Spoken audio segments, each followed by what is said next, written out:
Now,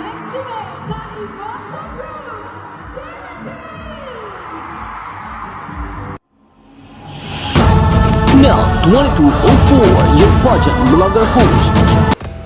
Magandang araw Pilipinas and good day pageant lovers! Ini-explore ng Miss Eco International 2025 candidates ang Treasures of Alexandria as part of their exciting journey sa Egypt.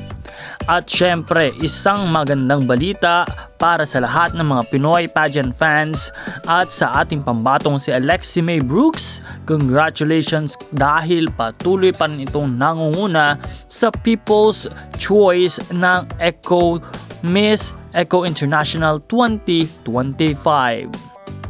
Patindi ng patindi ang labanan ng Miss Eco People's Choice ngayong taon.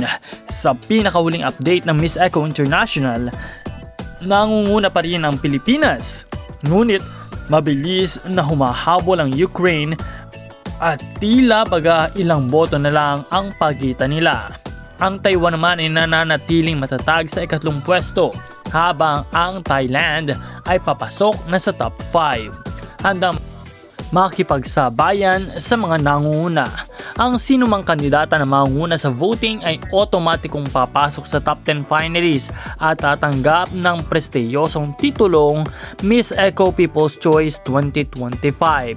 Kaya naman patuloy nating suportahan at patuloy nating ilagay sa unang pwesto si Miss Philippines Alexie May Brooks at narito ang paraan kung paano bumoto. Bisitahin ang opisyal na voting platform missecointernational.onevoting.com, powered by Eventista, ang #1 trusted voting platform para sa beauty pageants. Deadline ng botohan, April 19 at 6 p.m. Ibig sabihin, alas 12 ng hating gabi ng April 19 sa oras ng Pilipinas. Suportahan ang inyong paboritong kandidata. Ang bawat boto ay mahalaga.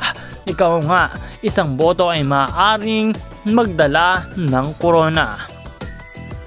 Panatilihin ang mantabay sa channel na ito dahil palagi tayong nagbibigay ng mga updates at bagong balita para sa lahat ng ating mga Pinoy beauty queens. Mag-subscribe at suportahan ang channel na ito. Maraming salamat sa panonood at magkita tayo muli sa susunod na video.